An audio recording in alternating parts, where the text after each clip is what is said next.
Espero sumar, es un gusto. Eso esperamos. Todos esperamos. Esperemos que sume. Diego, Cecilia, Jessica, ¿cómo va? ¿De vuelta? Buenas noches. Muy bien, decíamos paro esta jornada, 24 horas de paro docente, 9 millones de chicos estuvieron hoy sin clases en Argentina. El Consejo Federal de Educación, reunido en Purmamarca, afirmó la unánime voluntad de construir sobre lo construido a lo largo de estos años en pos de concretar los desafíos pendientes que requiere la República Argentina. Para afianzar el valor central de la educación como principal política de Estado que garantiza el desarrollo social y económico del país sostenido en el tiempo. ¿Qué posibilidades hay de que haya una nueva negociación salarial? ¿Existe alguna o ninguna? No, la verdad que lo hemos marcado, no existe ninguna por dos razones. La primera es porque creemos que los aumentos han dado en general son significativos y además como venimos marcando vemos una caída de los índices de inflación que ya se empezaron a dar en julio. Yo lamento mucho por varias razones, pero la principal es porque los paros le hacen mucho daño a la educación estatal, que es la que estamos con el presidente tratando de recuperar, porque es la única manera de garantizar realmente que uno nazca donde nazca en nuestra querida Argentina tenga una escuela de calidad cerca de su casa. Está reclamando al gobierno cuestiones que son básicas. Primero, no perder poder adquisitivo del salario, porque ni siquiera estamos discutiendo aumento, estamos discutiendo no perder poder adquisitivo en relación a la inflación. Si el gobierno tiene esa razón y dice, no, de acá no nos movemos, eso va a generar una presión mayor y va a alentar el conflicto. Hay el debate sobre el aumento salarial, sobre reapertura de paritarias, sí o no. Pero hay otro debate de fondo, lo que decía el ministro Bullrich. ¿El paro daña a la educación? Ya nos acompañan tres especialistas en el tema. Mario Barletta, que fue rector de la Universidad Litoral, es diputado nacional de Cambiemos y miembro de la Comisión de Educación. Silvana Wirtz, que es secretaria de Ciencia, Tecnología y Políticas Educativas de La Matanza. Y Eduardo Macaluce, que fue diputado nacional, es profesor de literatura y volvió al aula en el 2011. En el 2011, sí. ¿Daña la educación, como dijo el ministro, un paro como el de hoy? Lo que daña la educación es lo que pasa en los barrios y en las escuelas. Las escuelas no son ajenas a los problemas que tienen los barrios. Y en La Ferrer, por ejemplo, los cortes de luz, las inundaciones cuando llueve un poquito, la falta de dinero, de ingresos, la desestructuración que provocó en los 90 en la sociedad, las políticas de gobierno, hoy se ven en la escuela, se ven los chicos que tenemos nosotros, son por ahí hijos o nietos de los padres que fueron despedidos en los 90. Entonces, nosotros llamamos la atención con este paro acerca de la problemática que hay. ¿Uno se puede hacer cargo o no? Si se quiere ser capcioso, se lamentará y se golpeará el pecho por el día que pierden los chicos en las escuelas. Ahora, los que bancamos a los pibes y a los padres con los enormes problemas que hay, somos nosotros. Y lo que estamos reclamando es que no nos deterioren el poder adquisitivo salarial. Era claro lo que decía Roby Baradel recién y creo que es razonable, no estamos pidiendo nada que sea irracional, pero también llamamos la atención sobre las condiciones que se están dando alrededor de la escuela, porque si no después vienen las encuestas o los estudios sobre la calidad educativa. Vamos a hablar sobre la calidad y también sobre el estado de las escuelas. Wirtz, ¿es así, como dice el ministro, daña un paro la educación? Mira, a ver, a mi buen parecer y entender, un paro no es algo para celebrar. Creo que el camino es siempre el diálogo, pero por eso me parece que es muy importante que se puedan abrir las paritarias para que, por ejemplo, la gente que está trabajando en los CAJ, en los centros de atención juvenil, en los centros de atención infantil, que son actividades que se realizan los sábados, que está sin cobrar desde el mes de marzo, pueda cobrar y puedan continuarse haciendo estas actividades de política socioeducativa tan importantes. O sea, no hay solo un reclamo salarial. Entonces me parece que la posibilidad de tener un diálogo, digamos, por un lado garantizaría o por lo menos alentaría que no haya paro y permitiría también recuperar el poder adquisitivo del salario docente, ¿no? Las dos cosas. Barletta. Sí, daña muchísimo que no haya educación, daña muchísimo que los jóvenes y los niños tengan tan pocas horas dedicadas a la educación.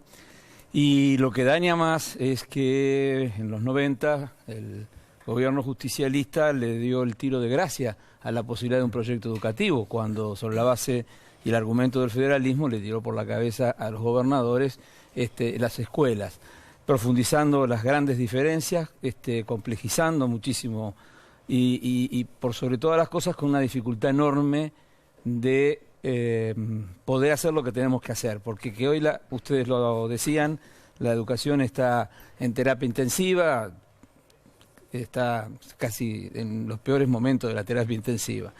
Y esto se resuelve con un gran acuerdo nacional que establezca un proyecto educativo que se ocupe de la primera infancia. Si no empezamos a trabajar desde que el chico nace y empieza a desarrollar su capacidad neuronal y su capacidad física, lo estamos condenando a ese 50% de los chicos que no terminan la secundaria. Segundo tema, extensión horaria. Y tercer tema, docentes muchísimo más capacitados de los que tenemos, que no es culpa de ellos. Ahora vamos a avanzar con qué debería hacerse, pero de todos modos, veíamos en el tape inicial, en el verano firmaron los docentes, o sea, todos los ministros de educación del país, un compromiso, ¿no? En marzo, a mí me impresiona que cómo subestiman que haya un día menos de clase. Es gravísimo que no haya clase. La decisión del paro no debería ser la última instancia de una protesta, porque si no, después del paro, ¿qué? A mí me parece que efectivamente el paro daña, por supuesto. O sea, necesitamos muchas horas de clase. Ahora la pregunta es ¿cómo se establecen las responsabilidades que generan el paro? O sea, porque, digamos, lo que me parece que tenemos que pensar para poder trabajar en conjunto y para poder llegar a consensos es, bueno, ¿qué es lo que está pidiendo la docencia? La docencia está pidiendo abran el canal de diálogo que son las paritarias, no solo un aumento salarial. ¿Cuántos gremios? No, pero ¿cuántos gremios abrieron las paritarias en lo que va del año? ¿Saben ustedes cuántos? Pero eso depende de los acuerdos que se hayan hecho. Bueno, pero son muy pocos los que están intentando pelear por eso y encima arrancan los docentes y con un paro. Me parece que hay un gremio que tiene un 35% de aumento en un periodo en el que se acumuló menos La mayoría de los gremios no tuvieron ese aumento. Ese porcentaje fundamentalmente es para los docentes que recién se inician, es decir, el 8% de los docentes. El resto recibimos aumentos mucho menores. Yo te digo, volví en el 2011 a la escuela, no falté nunca. No me gusta no ir a la escuela. Me siento mal si no estoy en la escuela. Pero ahora, ¿hoy fue a dar clase? No, hoy no. Yo adherí, las veces que no he ido a la escuela es porque adherí a los paros que dispone el gremio. Porque en realidad, el día que se hace el paro, que es el día que se dispara el debate en la comunidad, ya se han vencido montones de iniciativas donde hemos visto las puertas cerradas. A mí me extraña, Esteban Bullrich es una persona con la que no estoy de acuerdo muchas veces, pero es una persona afín a resolver las cuestiones por la vía del diálogo.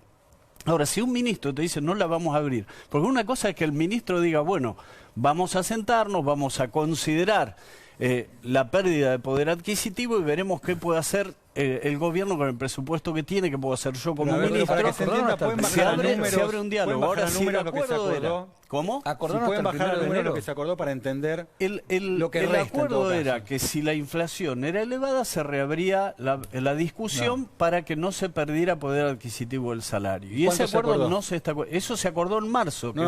¿Qué porcentaje se acordó?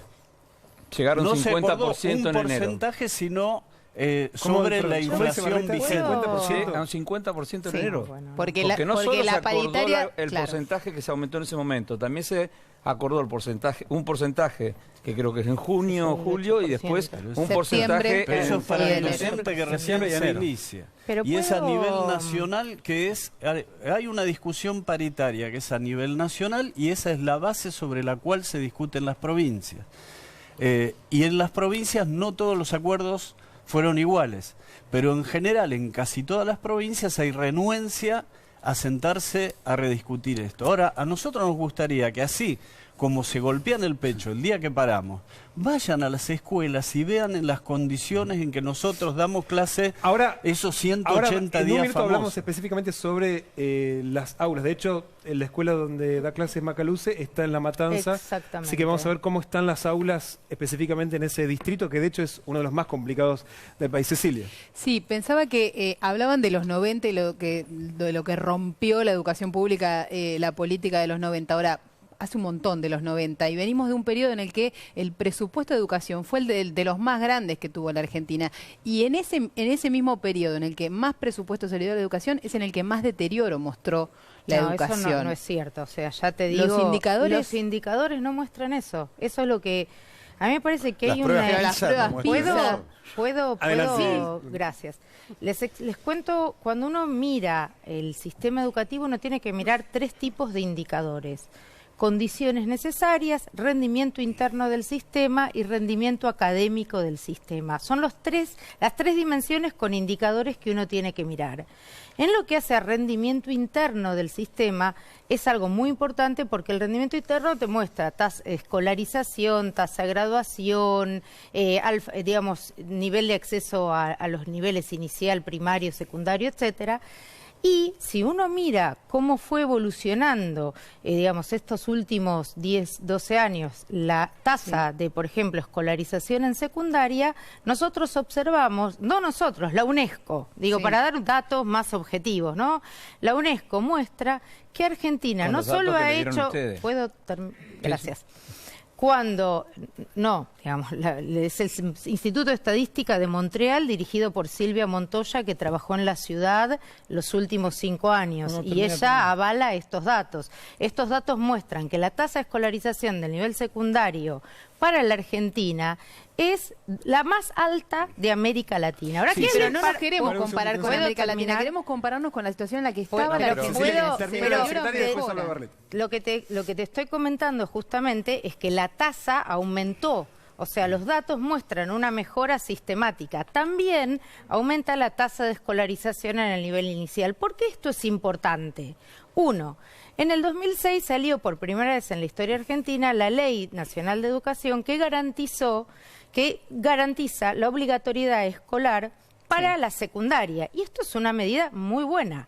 Para eso había que hacer que los chicos ingresen a la escuela por primera vez en muchos casos y además aprendan y además se gradúen. Ahora, vos, por ejemplo, una de las cosas que se dice es que la tasa de graduación no es lo deseable. Y es verdad, pero... pasa lo siguiente, vos la tasa de graduación la tenés que medir pegada a la tasa de escolarización, porque si yo tengo un país de 20 millones de alumnos en la secundaria, y de esos 20 millones, no de alumnos, de chicos en edad escolar, y de esos 20 millones va uno a la escuela, y ese se gradúa, tenés el 100% de tasa de graduación, entonces, en la escuela, pero para vos, es que no es menos, la tasa de graduación lentamente también ha ido mejorando, en los niveles deseados no. ¿Hay enormes desafíos? Sí, pero lo que creo, y esto me parece muy importante, es que si nosotros no empezamos a mirar logros y desafíos, que los hay y muchos, entonces siempre queremos poner la primera piedra. Decir que todo lo pasado fue peor no sirve porque además no es cierto. Barleta venía diciendo que no con la cabeza. Ahora quiero, pero lo que quiero es no con datos, no con datos. Si son mujeres, sí. Sí, no. Encima. No, yo creo que si no reconocemos que la educación en la Argentina no está mal, está horrible, que el 50% no termina la escuela secundaria, esto de que aumentó la tasa de escolarización es haber incorporado mayor cantidad de jóvenes a un sistema que no estaba preparado, que los hacen pasar y les dan la certificación de que terminaron la escuela secundaria y la mayoría de ellos no sabe comprender un texto, no puede resolver un problema.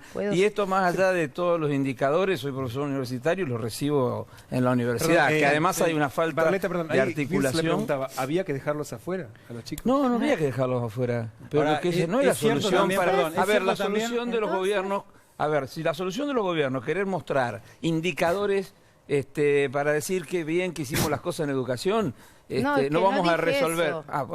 Necesitamos una buena interpretación. Vos me pediste que no te interrumpa. Entonces, vuelvo a insistir. La Argentina tiene un gravísimo problema con el 35-40% de los niños que en sus primeros añitos de vida, de los 45 días de haber nacido, no se alimentan bien, no tienen prevención y promoción de la salud y no se educan en un jardín maternal. Peor. No puede. Esos chicos están condenados a ser parte de la exclusión social que vive la Argentina. Bueno, pero estamos condenados. Déjame terminar. No hay extensión horaria, ni al no haber extensión horaria no hay acceso al deporte, al arte, a la música, al idioma. No podemos seguir viviendo en un país en que vos no salgás de la escuela secundaria manejando 2 idiomas por lo menos. Que los profesores no sean expertos. Barreta, igual parece muy bien el proyecto, lo cierto es que empezar a decir que estaba horrible, eso, digamos, hay una brecha enorme. Claro que está horrible. Claro, y la Argentina, el mayor problema que tiene, y lo que pasó, y ustedes mostraban por televisión con todos los ministros que planteaban que era la principal política de Estado, yo tengo... El compromiso que fue en febrero de este año. El compromiso está. Espero que ese compromiso se comience a cumplir. Sí, quiero introducir un tema que es el de el clima que se vive en las escuelas. 2 datitos. El 72% de los alumnos del secundario vio a un compañero agredir a otro físicamente, estos son datos de acá de la Argentina, y 1/3 vio a un compañero portar armas blancas también en el colegio. Sobre todo los que tienen contacto hoy con aulas. ¿Qué es lo que ven? A ver, antes de avanzar, Jessy, porque de hecho hoy el ministro de Educación, Bullrich, habló precisamente sobre que las escuelas son reflejo de lo que pasa en la sociedad. El hecho de tener una sociedad en donde el vandalismo en las escuelas, la agresión a los docentes es moneda corriente. No se puede creer. Pero es parte de todo lo mismo y creo, y esto lo digo con autocrítica, que yo como responsable de educación tengo responsabilidad en eso, si no empieza a cambiar, porque me parece que tenemos que todos tomar conciencia que es imposible que la escuela se aísle de una sociedad que elige la confrontación como método de interacción, que elige la violencia, que no respeta a la autoridad, que no respeta al docente, y creo que en ese sentido lo que estamos viviendo es la necesidad de un cambio importante. Cuando hablamos de una revolución educativa, como plantea el presidente, hablamos de esto.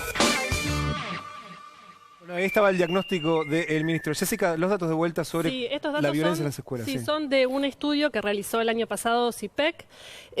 Marca que el 72% de alumnos del secundario vio agredir físicamente a un compañero y 1/3 vio a un compañero portar armas blancas en un colegio. Digo, ¿qué ven ustedes? Mirá, no sé. Ahí yo creo que no hay una idea clara de la cantidad de pibes que se crían solos. En algunos casos, muchos metafóricamente solos, es decir, fuera de la mirada de los padres que por ahí no se hacen cargo. Y otros literalmente solos, pibes de 6 años, 7 años, 8 años que se crían solos. Tienen que salir a laburar, mantener su casa, ir a estudiar, van a la escuela esos pibes.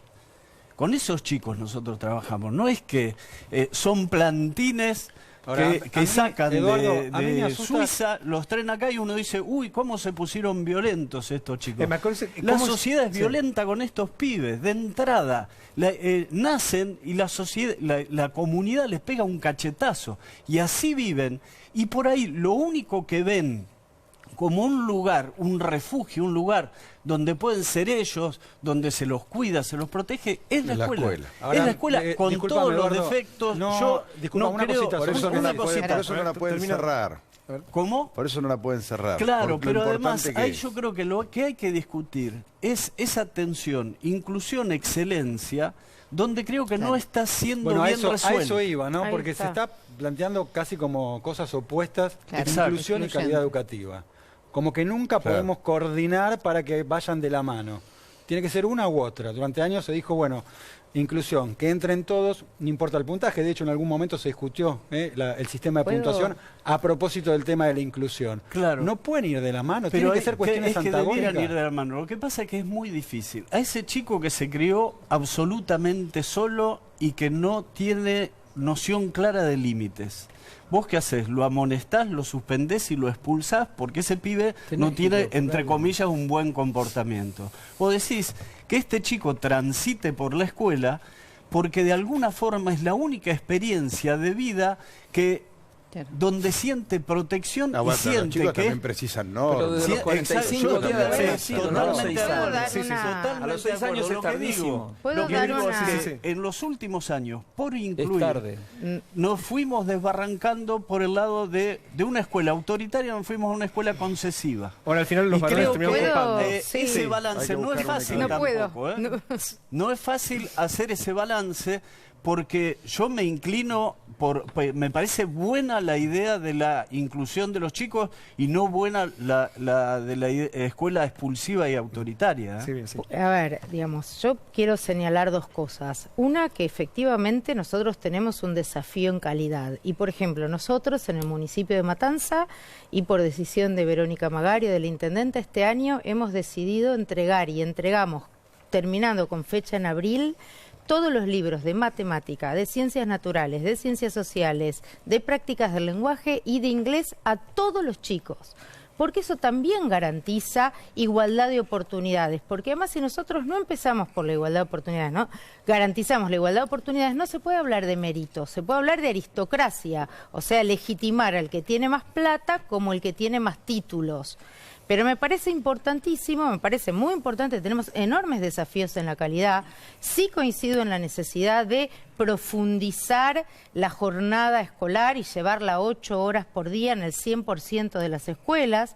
Ahora, de ahí a decir que no se hizo nada, o sea, yo misma fui directora ejecutiva del programa Conectar Igualdad, se entregaron 5.300.000 netbooks, este año en Matanzas se entregaron 365.000 libros de texto en tiempo y forma, y efectivamente las pruebas PISA no nos dan bien, pero no nos dan bien ni a nivel de Argentina ni a nivel ciudad, que se presentó como jurisdicción independiente, y dan los mismos resultados, con un adicional importante. El lugar de América Latina con mayor desigualdad, o sea, entre los que menos aprenden, los más pobres y los más ricos, es la ciudad de Buenos Aires. Y está el 25% de los chicos más pobres de la ciudad, está entre los 3 lugares donde menos se aprende, el 25% más pobre. Entonces me parece, y estos son los datos de PISA publicados por Educar. Macaluce, si no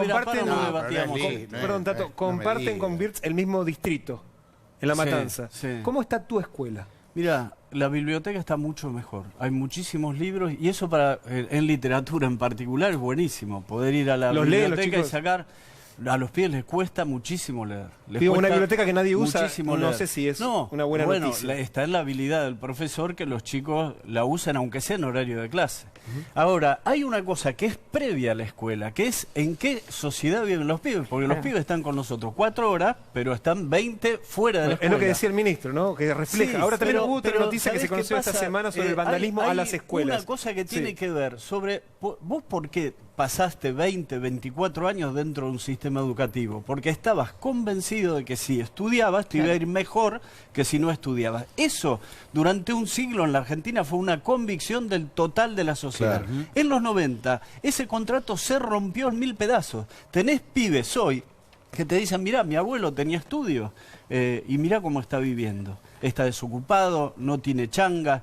Entonces, si la Argentina se sigue concentrando la riqueza cada vez en menos manos, como en el mundo, no solo en la Argentina, es muy difícil que el pibe diga, me voy a sentar a leer, me voy a sentar a estudiar, voy a ir a la escuela, me voy a tomar con responsabilidad la escuela. En algunos casos es un trámite que tienen que hacer, en otros casos los pibes le ponen empeño, pero...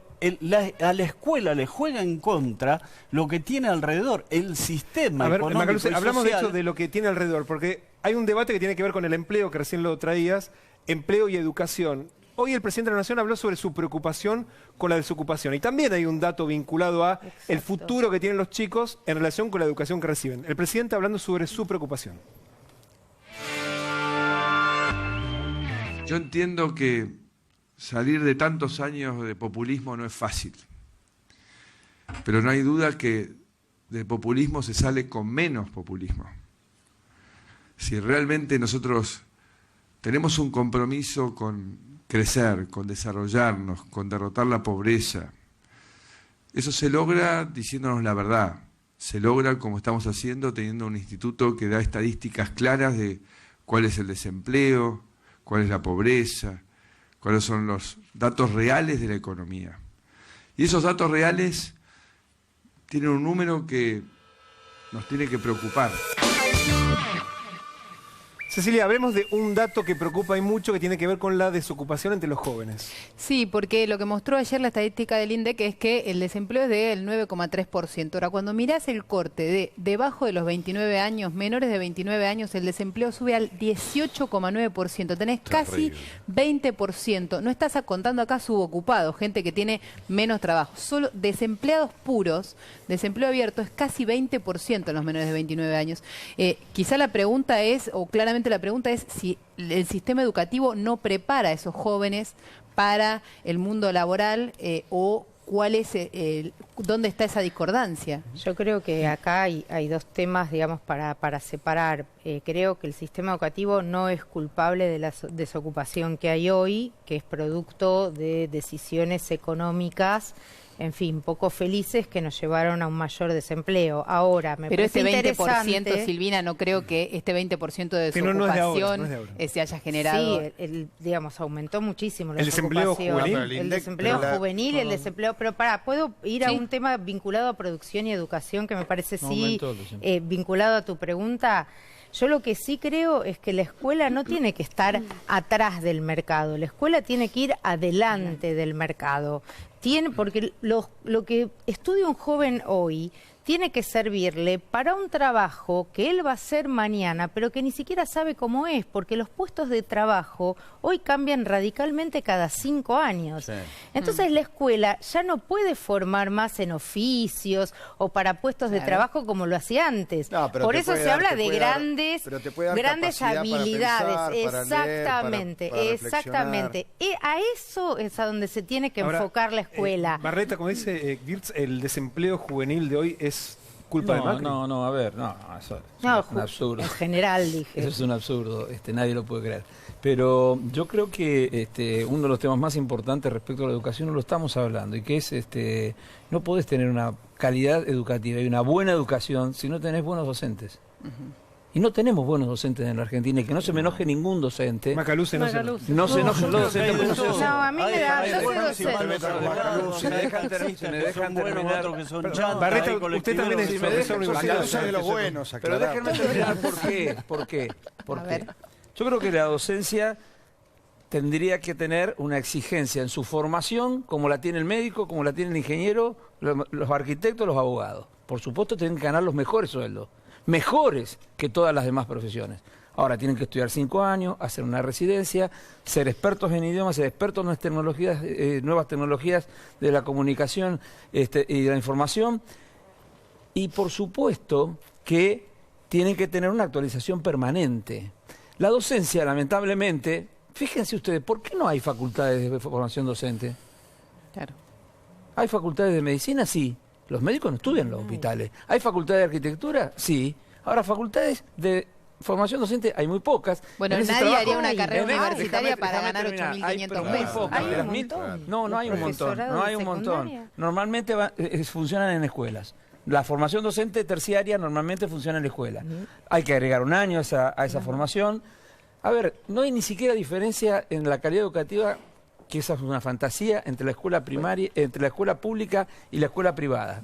Aunque la escuela privada tenga los mejores edificios y el mejor equipamiento. ¿Y saben por qué? Porque los docentes son los mismos. Claro. Los que están en la escuela pública y los que están en la escuela privada. Sí, entonces no hay grandes diferencias, no hay grandes diferencias de calidad educativa. No estaba de acuerdo con lo que y yo lo que creo es que los docentes tenemos que empezar con una nueva carrera docente, muy exigente, garantizarle a los docentes hoy capacitación permanente, darles lo que no han recibido, no por su culpa, sino por culpa precisamente del Estado, y garantizarles los mejores sueldos. En Finlandia se ha hecho un estudio que la profesión más difícil que hay sobre la Tierra es la de la docencia. Y si me das un segundo te explico por qué. Antes la idea era de los 30 alumnos que todos lleguen al mismo nivel en el desarrollo, en el conocimiento. Hoy se ha demostrado que el docente tiene que tener la capacidad para determinar que no todos los alumnos son iguales y que de pronto están martirizando a un chico porque va mal en matemática y es un Beethoven o es un Borges.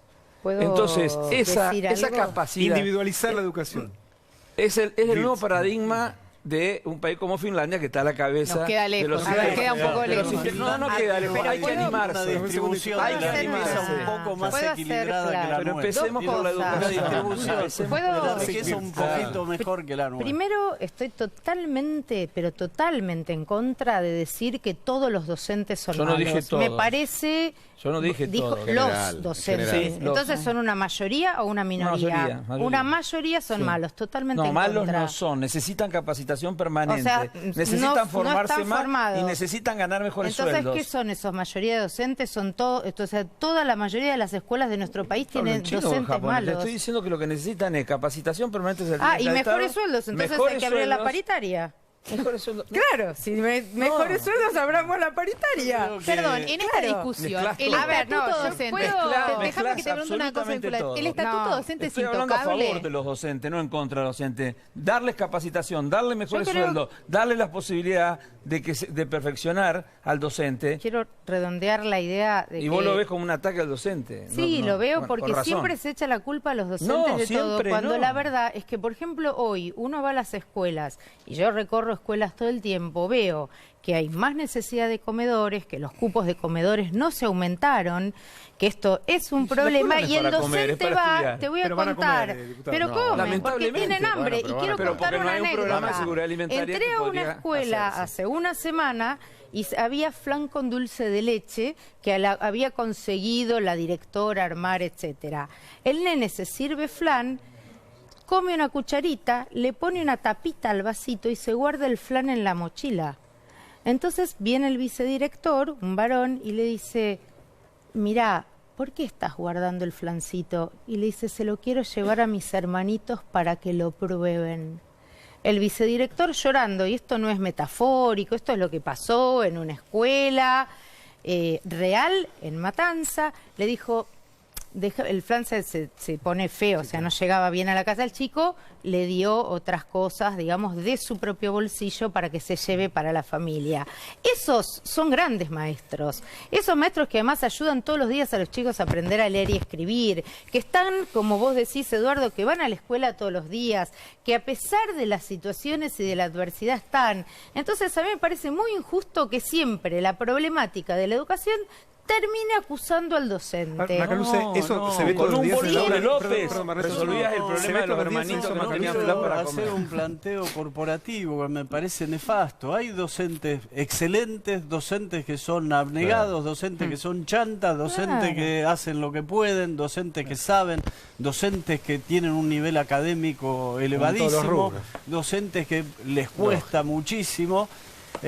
Como en todas las profesiones, tenés abogados chanta como abogados que son buenísimos. Claro, el problema del docente chanta es que le está quitando futuro a ese chico. Bueno, a mí me parece lo mismo. Ahora, te digo lo siguiente, creo que se podría trabajar muchísimo más, no solo en la formación docente, sino en la selección para que sean docentes. Ahora, para esto tiene que haber una retribución económica que sea acorde con las exigencias que después la sociedad tiene con los planteos. Las políticas educativas muchas veces fueron funcionales al deterioro, porque en general existe la tentación de refundar el sistema educativo. Todo el síndrome de Sarmiento. Todo el que llega quiere hacer arrancar de cero. De nuevo, arrancar de cero.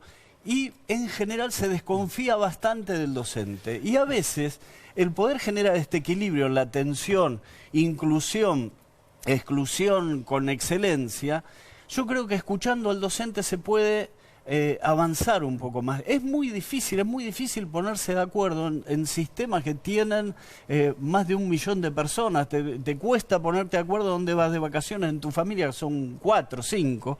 Es muy difícil, pero creo que eso es el punto desde donde se debe avanzar. Ahora, en una sociedad que no solo es desigual, que es injusta y se concentra cada vez más la riqueza en pocas manos, se generan esta cantidad de desocupados, y los hijos de desocupados van a tener enormes dificultades. Por eso creo que las decisiones para mejorar la educación tienen que venir de afuera de la educación.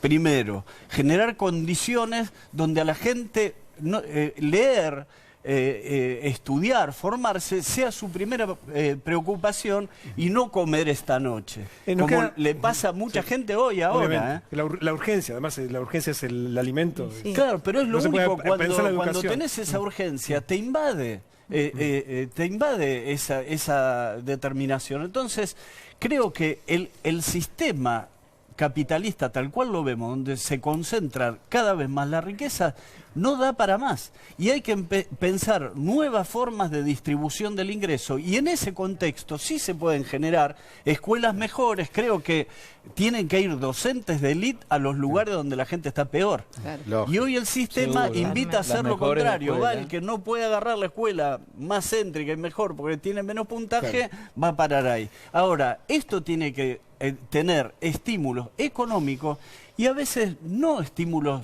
económicos, sino estímulos del reconocimiento, Eduardo, al docente por parte del Estado. Quedamos sin tiempo. Obviamente que el debate es larguísimo. Vamos a volver a invitarlos para poder seguir debatiendo sobre la educación, que es sin duda el eje central. Lo decían los ministros, pero lo cierto es que la deuda también es enorme, ¿no? Gracias.